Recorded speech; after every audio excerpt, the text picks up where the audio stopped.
In this video series, we will going to discuss MCQs of Himachal Pradesh history.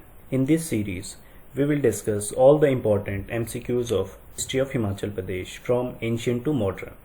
If you find these video series informative, please do like, share and subscribe to our channel. So let's begin. तो चलिए first question देख लेते हैं। निम्न में से किस पुराण में हिमाचल प्रदेश के प्राचीनतम निवासियों के बारे में उल्लेख मिलता है? ऑप्शन ए है विष्णु पुराण, ऑप्शन बी है मार्कंडेय पुराण, ऑप्शन सी है स्कंद पुराण, ऑप्शन डी है अग्नि पुराण।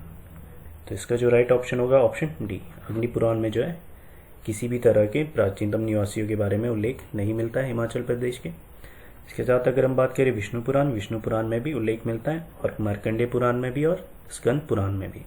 इसके साथ साथ पद्म पुराण की अगर हम बात करें, ठीक है, उसमें भी उल्लेख मिलता है हिमाचल प्रदेश के प्राचीनतम निवासियों के बारे में। ठीक है, हिमाचल प्रदेश जो रीजन है वो एंशियंट टाइम में जलंधरा के नाम से जाना जाता था, जिसका जो उल्लेख है वो पद्म पुराण में जो है देखने को मिलता है। ठीक है, पद्म पुराण में जो है हिमालयन फॉर्मेशन के बारे में बताया गया था। एंशियंट टाइम में हिमालयन की फॉर्मेशन कैसी हुई थी। तो चलिए नेक्स्ट क्वेश्चन देख लेते हैं। अष्टध्यायी किसके द्वारा लिखी गई थी? अष्टध्यायी की अगर हम बात करें तो ये संस्कृत व्याकरण के ऊपर लिखा गया। ठीक है, इसमें जो है संस्कृत व्याकरण के बारे में लिखा गया। ये लिखा था ऑप्शन सी पाणिनि के द्वारा। ठीक है, इसके साथ साथ अगर हम कालिदास की बात करें तो कालिदास के जो फेमस जो नाटक है और जो महाकाव्य और जो खंड काव्य है उसमें से सबसे पहले अगर हम नाटक की बात करें तो इसके नाटक में सबसे पहले अभिज्ञान शकुंतलम, विक्रम उर्वशीयम और मालविका अग्निमित्रम, ये तीन नाटक काफी फेमस है। उसके साथ साथ अगर हम महाकाव्य की बात करें उसमें रघुवंशम और कुमार संभव काफी फेमस है और खंड काव्य मेघदूतम और ऋतुसंहार काफी फेमस है। इसके बाद अगर हम विशाख दत्त की बात करें तो विशाख दत्त के मुद्रा राक्षस और देवी चंद्रगुप्तम काफी फेमस है। उसके बाद अगर हम कल्हान की बात करें तो कल्हान की राजतरंगिणी काफी फेमस है। ठीक है, इसमें जो है कश्मीर के जो राजा थे, ठीक है, उनके बारे में काफी ज्यादा लिखा गया है। ठीक है, उनके बारे में इसमें लिखा गया है। ठीक है, साथ ही साथ इसमें हिमाचल प्रदेश के जो राजा थे उनका भी विवरण इसमें देखने को मिलता है। तो चलिए नेक्स्ट क्वेश्चन देख लेते हैं। निम्नलिखित में तैमूर के कांगड़ा आक्रमण का विवरण किसमें देखने को मिलता है? ऑप्शन ए है तारीख फिरोज शाही और तारीख फरिश्ता option B, Tarikh Jahangiri option C, Tuzuke Taimuri option D. इसका जो राइट आंसर होगा वो होगा ऑप्शन डी, तजुके तैमूरी। तजुके तैमूरी में तैमूर के कांगड़ा आक्रमण के बारे में दिया गया। अगर हम तारीख फिरोज शाही और तारीख फरिश्ता की बात करें तो इसमें फिरोज शाह के कांगड़ा आक्रमण के बारे में दिया गया है, जिसमें यहाँ पे फिरोज शाह ने 6 माह तक जो है वो कांगड़ा किले का घेराव करके रखा था। तुजुके जहांगीरी में जहांगीर के कांगड़ा आक्रमण के बारे में दिया गया है। तो चलिए नेक्स्ट क्वेश्चन देख लेते हैं। पहली सदी में कुल्लू के किस राजा के द्वारा पहला सिक्का चलाया गया था? ऑप्शन ए है Jagat Singh, option B Vihing Manipal, option C Bhupal, option D विरियास। ठीक है, इसका जो राइट ऑप्शन होगा वो होगा ऑप्शन डी, विरियास के द्वारा पहली सदी में जो कुल्लू में पहला सिक्का चलाया गया था। इसके साथ साथ अगर हम जगत सिंह की बात करें तो ये कुल्लू का सबसे शक्तिशाली राजा माना जाता है। औरंगजेब इसे कुल्लू का राजा कहते थे। ठीक है, जगत सिंह के समय से ही कुल्लू में जो है वो दशहरा मनाया जाता है। ठीक है, ढालपुर मैदान में इनके द्वारा जो है टिपरी के ब्राह्मण की हत्या हो गई थी, जिसके बाद इन्होंने राजपाट छोड़कर दामोदर दास को अयोध्या भेजा था रघुनाथ जी की मूर्ति लाने के लिए। ठीक है, उसके बाद इन्होंने रघुनाथ जी की मूर्ति स्थापित करके उनका महल और जो मंदिर बनवा दिया था और राजपाट जो है रघुनाथ जी को समर्पित कर दिया था। उसके बाद अगर हम बात करें वहिंग मणिपाल की, इन्होंने जो कुल्लू की स्थापना की थी। ठीक है, ये हरिद्वार से आए थे। ठीक है, इनके जो पूर्वज है वो इलाहाबाद से आए थे। इलाहाबाद से आकर अल्मोड़ा और हरिद्वार में रहने लगे थे और उसके बाद कुल्लू में आकर बसे थे। ठीक है, उसके बाद अगर हम भूतपाल की बात करें तो ये जो है कुल्लू के 43वें राजा थे। तो चलिए नेक्स्ट क्वेश्चन देख लेते हैं। सलोणु शिलालेख जिसमें प्राचीन समय की सामाजिक और आर्थिक गतिविधियों की जानकारी मिलती है किस जिले में पाई गई? ऑप्शन ए है Kullu, option B Shimla, option C Mandi, option D Hamirpur. तो जो राइट ऑप्शन होगा वो होगा ऑप्शन सी मंडी। मंडी डिस्ट्रिक्ट में सलोणु शिलालेख जो है वो पाए गए हैं, जिसमें सामाजिक और आर्थिक गतिविधियों की जानकारी मिलती है। मंडी डिस्ट्रिक्ट का जो पुराना नाम था वो जोहर भी था। ठीक है, जो तिब्बत के लोगों के द्वारा बोला जाता था। ठीक है, पुराने समय में। तो चलिए नेक्स्ट क्वेश्चन देख लेते हैं। पथियार और कनिहारा अभिलेख किस जिले में पाए गए हैं? ऑप्शन ए है Mandi, option B Kullu, option C Kangra, option D Shimla. तो इसका जो राइट ऑप्शन होगा वो होगा ऑप्शन सी, कांगड़ा। कांगड़ा में जो है पथियारा और कनिहारा अभिलेख पाए गए हैं। पथियार और कनिहारा ये शिलालेख हैं, ठीक है, ये भी इंपॉर्टेंट है, जो कांगड़ा डिस्ट्रिक्ट में पाए गए हैं, ठीक है। इसमें जो कुछ एक बदलाव है वो स्टेन कोनों के द्वारा किए गए थे, ठीक है, बाद में। तो चलिए नेक्स्ट क्वेश्चन देख लेते हैं। कुल्लू के शिलारू में रखे गए अभिलेखों में किस काल की जानकारी मिलती है? ऑप्शन ए है हर्षकाल, ऑप्शन बी गुप्त काल, ऑप्शन सी मौर्य काल, ऑप्शन डी मुगल काल। तो इसका राइट ऑप्शन होगा ऑप्शन बी, गुप्त काल, ठीक है। कुल्लू के शिलारू में रखे गए शिलालेखों में गुप्त काल की जानकारी मिलती है, ठीक है। इसमें शिलारू जो प्लेस है वो भी इंपॉर्टेंट हो जाता है, ठीक है, एग्जाम पॉइंट ऑफ व्यू से। तो चलिए नेक्स्ट क्वेश्चन देख लेते हैं। टोंस और यमुना नदी के संगम स्थल जौनसार बावर नामक स्थल पर किसके शिलालेख मिले हैं? ऑप्शन ए है Kanishka, option B Ashoka, option C Chandragupta, option D Samudragupta. इसका राइट ऑप्शन होगा ऑप्शन बी, अशोक। अशोक के जो शिलालेख हैं वो जौनसार बावर के पास जो है वो देखने को मिले हैं, ठीक है, ये भी इंपॉर्टेंट हो जाता है, ठीक है। जौनसार बावर स्थान, ठीक है, ये टोंस और यमुना का संगम स्थल है, ठीक है। तो चलिए नेक्स्ट क्वेश्चन देख लेते हैं। सर्वप्रथम किसके द्वारा वंशावलियों को खोजने का काम किया गया है? ठीक है, ऑप्शन ए है William Moorcroft, option B William Finch, option C captain Harcourt, option D Cunningham. ठीक है, तो इसका राइट ऑप्शन होगा option A William Moorcroft. William Moorcroft के द्वारा सबसे पहले वंशावलियों को, जो राजघरानों की वंशावली होती थी, उनको खोजने का काम शुरू किया गया था। ठीक है, तो इसका राइट ऑप्शन होगा ऑप्शन ए विलियम मूरक्राफ्ट।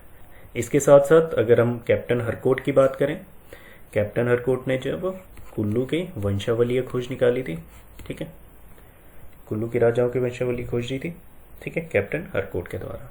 अगर हम कनिंगम की बात करें तो इन्होंने जो है चंबा, सुकेत, नूरपुर, मंडी और कांगड़ा के राजाओं की वंशावलियां खोजी थी। ठीक है, तो चलिए नेक्स्ट क्वेश्चन देख लेते हैं। हिमाचल प्रदेश के सबसे पुराना विवरण किसके द्वारा किया गया है? Option A Cunningham, option B Moorcraft, option C Ptolemy, ठीक है, ऑप्शन डी विनेगे। ठीक है, तो इसके जो राइट आंसर होगा वो होगा ऑप्शन सी। हिमाचल प्रदेश का सबसे जो पुराना विवरण है वो टालेमी के द्वारा किया गया था। ठीक है, यात्रा विवरण की यहाँ पे बात की जा रही है, ठीक है, तो वो सबसे पहले टालेमी के द्वारा किया गया था। ठीक है, तो चलिए नेक्स्ट क्वेश्चन देख लेते हैं। कुल्लू की वंशावली किसके द्वारा खोजी गई थी? ठीक है, इसका राइट ऑप्शन होगा ऑप्शन ए कैप्टन हरकोट। ठीक है, इनके द्वारा जो है कुल्लू की वंशावली खोजी गई थी। ठीक है, इसके साथ साथ मूरक्राफ्ट की अगर हम बात करें, उन्होंने सबसे पहले शुरू की थी वंशावलियों को खोजना। ठीक है, कनिंगम के द्वारा चंबा, मंडी, नूरपुर, सुकेत और कांगड़ा के जो राजा थे उनकी वंशावली खोजी गई थी। ठीक है, और इसके साथ साथ अगर हम टालेमी की बात करें, इन्होंने जो है सबसे पहले अपने यात्रा विवरण में जो है हिमाचल प्रदेश का जिक्र किया था। ठीक है, तो चलिए नेक्स्ट क्वेश्चन देख लेते हैं। चंबा, कांगड़ा, सुकेत, नूरपुर की वंशावली किसके द्वारा खोजी गई थी? ठीक है, तो इसको हम डिस्कस कर चुके हैं। इसका राइट ऑप्शन होगा ऑप्शन ए कनिंगम। ठीक है, तो चलिए नेक्स्ट क्वेश्चन देख लेते हैं। 630 और 644 ईस्वी तक कौन सा चीनी यात्री भारत में रहा? ठीक है, ऑप्शन ए है Fahien, option B Rinchen, option C Hiuen Tsang, option D गुरु घंटाल। ठीक है, तो इसका राइट ऑप्शन होगा ऑप्शन सी ह्यूनसांग। ह्यूनसांग जो है 630 से 644 ईस्वी तक हिमाचल प्रदेश में रहे थे। ठीक है, जिसमें जो है इन्होंने कुल्लू कांगड़ा की भी यात्रा की थी। ठीक है, इसके साथ साथ अगर हम गुरु घंटाल की बात करें तो ये जो है लाहौल का सबसे बड़ा गोम्पा भी है। ठीक है, तो चलिए नेक्स्ट क्वेश्चन देख लेते हैं। थॉमस कुरियाट और विलियम फिंच किसके शासनकाल में हिमाचल प्रदेश की यात्रा की थी? ठीक है, ऑप्शन ए है Akbar, option B Ashoka, option C Babur, option D Jahangir. इसका जो राइट ऑप्शन होगा वो होगा ऑप्शन डी जहांगीर। जहांगीर के शासनकाल में जो है विलियम फिंच और थॉमस कुरियाट जो है वो हिमाचल प्रदेश की यात्रा पे आए थे। ठीक है, तो चलिए नेक्स्ट क्वेश्चन देख लेते हैं। अलबरूनी ने भारत की यात्रा कब की? अलबरूनी जो है वो मोहम्मद गजनबी के साथ भारत आया था। ठीक है, इसके अकॉर्डिंगली जब ये भारत आए थे उस समय भारत में किसी भी तरह की स्लेवरी प्रैक्टिस नहीं की जाती थी। ठीक है, जो एक काफ़ी प्राउडफुल बात है। ठीक है, इसका जो राइट आंसर होगा वो होगा ऑप्शन बी। 1030 ईस्वी के आसपास जो है अल-बरूनी ने भारत की यात्रा की थी। ठीक है, इसका याद रख लीजिएगा, ये मोहम्मद गजनवी के साथ भारत आया था। ठीक है, इसने हिमाचल प्रदेश का जो क्षेत्र है यात्रा विवरण में लिखा है। तो चलिए नेक्स्ट क्वेश्चन देख लेते हैं। औदुंबरों के सिक्कों में किसके चित्र अंकित किए गए थे? ठीक है, ऑप्शन ए है त्रिशूल, ऑप्शन बी बैल, ऑप्शन सी उपयुक्त दोनों, ऑप्शन डी उपयुक्त कोई नहीं। तो इसका राइट आंसर है वो है ऑप्शन सी, उपयुक्त दोनों। जो औदुंबर थे उनके सिक्कों में त्रिशूल और बैल दोनों के जो है वो चित्र अंकित मिलते हैं। ठीक है, तो ऑप्शन सी जो है इसका राइट आंसर हो जाएगा। ठीक है, तो चलिए नेक्स्ट क्वेश्चन देख लेते हैं। कुमाऊं के चंद्रेश्वर, सोमेश्वर और छत्तीस की चट्टानों में अंकित मूर्तियों से किस जाति के हिमाचल में बसने का प्रमाण मिलता है? ठीक है, ऑप्शन ए है दस्यु, option B Kol, option C Aryan, option D Kirat. इसका जो राइट ऑप्शन होगा वो होगा ऑप्शन बी कोल जाति। ठीक है, कुमाऊं के चंद्रेश्वर, सोमेश्वर और छत्तीस के चट्टानों में अंकित मूर्तियों से जो है वो कोल जाति के हिमाचल प्रदेश में बसने के प्रमाण मिले हैं। ठीक है, तो चलिए नेक्स्ट क्वेश्चन देख लेते हैं। दाबो गांव में सबसे पुरानी मम्मी किस वर्ष प्राप्त हुई थी? ऑप्शन ए है 1797 ईस्वी, 1809 ईस्वी, 1600 ईस्वी और 1967। इसका राइट ऑप्शन होगा ऑप्शन डी 1967। 1967 में जो है ताबो गांव में सबसे पुरानी मम्मी जो है वो मिली थी। तो चलिए नेक्स्ट क्वेश्चन देख लेते हैं। पथियार और कनिहारा अभिलेख में पुनः बदलाव किसके द्वारा किए गए थे? ठीक है, ऑप्शन ए है Sten Konow, option B Cunningham, option C Moorcroft, option D Finch. इसको हम पहले भी डिस्कस कर चुके हैं। तो इसका राइट ऑप्शन है ऑप्शन ए स्टेन कोनो। स्टेन कोनो के द्वारा जो है पथियारा और कनिहारा जो शिलालेख थे उसमें बदलाव किए गए थे। ये कांगड़ा डिस्ट्रिक्ट में मिले थे। ठीक है, तो चलिए नेक्स्ट क्वेश्चन देख लेते हैं। निम्नलिखित में किस रियासत के पास 150 से अधिक ताम्रपत्र स्वतव संलेख हैं? ठीक है, स्वतव संलेख हैं। ऑप्शन ए है Kullu, option B Chamba, option C Mandi, option D Kangra. तो इसका राइट ऑप्शन होगा ऑप्शन बी। चंबा रियासत में 150 से अधिक ताम्रपत्र जो है स्वतव संलेख हैं, जो कि सारे के सारे जो है वो मुगल काल से संबंधित है। ठीक है, जितने भी ये ताम्रपत्र हैं ये सारे के सारे मुगल काल के बाद के ताम्रपत्र हैं। ठीक है, जो चंबा रियासत में मिले हैं। तो चलिए नेक्स्ट क्वेश्चन देख लेते हैं। हिमाचल के राणाओं और ठाकुरों के बारे में कौन से मुख्य स्रोत हैं? इसमें हिमाचल प्रदेश के जो राणा और जो ठाकुर थे इनमें से कौन से स्रोत हैं जिसमें उनके बारे में लिखा गया है? सबसे पहले है ऑप्शन ए है राजत रंगिनी, ऑप्शन बी बैजनाथ की प्रशस्तियां, ऑप्शन सी चंबा रियासत में पाए जाने वाले शिलालेख, ऑप्शन डी उपयुक्त सभी। तो इसका राइट ऑप्शन होगा उपयुक्त सभी।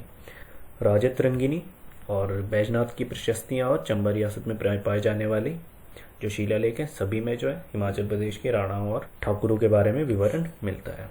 तो चलिए नेक्स्ट क्वेश्चन देख लेते हैं।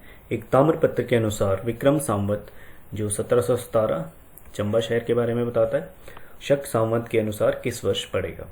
तो शक संवत के अनुसार वो जो है 1582 ईस्वी पड़ेगा। ठीक है, तो ऑप्शन ए जो है वो इसका राइट आंसर हो जाएगा। ठीक है, अगर हम शक संवत की बात करें, इसको जो है इंडियन कैलेंडर भी फॉलो करता है। ठीक है, ये जो है 78 AD में शुरू किया गया था और इसके साथ विक्रम जो संवत था वो 57 BC में शुरू किया गया था। ठीक है, तो चलिए नेक्स्ट क्वेश्चन देख लेते हैं। चकली तांबे के जो सिक्के थे 10वीं शताब्दी के आसपास जो मौजूद थे हिमाचल प्रदेश में, वो किस क्षेत्र से संबंधित है? Option A Bilaspur, option B Kangra, option C Chamba, option D Kullu. तो इसका जो राइट आंसर होगा वो होगा ऑप्शन सी चंबा में। चंबा में जो है चकली तांबे के सिक्के जो है 10वीं शताब्दी के आसपास जो है वो मौजूद थे। ठीक है, तो इसका राइट ऑप्शन होगा ऑप्शन सी चंबा। तो चलिए नेक्स्ट क्वेश्चन देख लेते हैं। हिमाचल प्रदेश के अभिलेख किस लिपि में उत्कीर्ण नहीं किए गए हैं? ऑप्शन ए है Brahmi, option B Sharada, option C Nagari, option D Indo Greek. जो हिमाचल में जो अभिलेख हैं वो ब्राह्मी लिपि में भी लिखे गए हैं और शारदा और नागरी दोनों में लिखे गए हैं। ठीक है। इसमें जो अभिलेख वो इंडो ग्रीक लिपि में हमारे को देखने को नहीं मिलते, ठीक है। तो इसका जो राइट ऑप्शन होगा वो option D, Indo Greek. Himachal Pradesh में जो अभिलेख है वो इंडो ग्रीक लिपि में उत्कीर्ण नहीं है, ठीक है। तो चलिए नेक्स्ट क्वेश्चन देख लेते हैं। 20वीं शताब्दी में कुलिंद राज्य के सिक्के किस स्थान पर प्राप्त हुए हैं? ऑप्शन ए कालका, option B Nagarkot, option C Saharanpur Ambala, option D Nalagarh. इसका राइट ऑप्शन होगा ऑप्शन सी अंबाला। इसका राइट ऑप्शन होगा ऑप्शन सी अंबाला और सहारनपुर में 20वीं शताब्दी के आसपास कुलिंद राज्य के जो सिक्के हैं वो प्राप्त हुए हैं, ठीक है। तो चलिए नेक्स्ट क्वेश्चन देख लेते हैं। कुलिंदों के सिक्के पर किसकी आकृति पाई गई है? ऑप्शन ए वीणा के साथ सरस्वती, ऑप्शन बी कमल के साथ विष्णु, ऑप्शन सी त्रिशूल के साथ शिव, ऑप्शन डी वज्र के साथ इंद्र। इसका राइट ऑप्शन होगा ऑप्शन सी त्रिशूल के साथ शिव। उसी के साथ अगर हम अदम्बरों की बात करें तो उसमें जो है त्रिशूल और बैल की आकृतियां मिलती थी, और जो कुलिंदों के साथ है उसमें त्रिशूल और शिव जो है वो पाए गए हैं, ठीक। त्रिशूल और शिव की आकृतियां उस पर पाई गई हैं। तो इसका जो राइट ऑप्शन होगा वो होगा ऑप्शन सी त्रिशूल के साथ शिव। तो चलिए नेक्स्ट क्वेश्चन देख लेते हैं।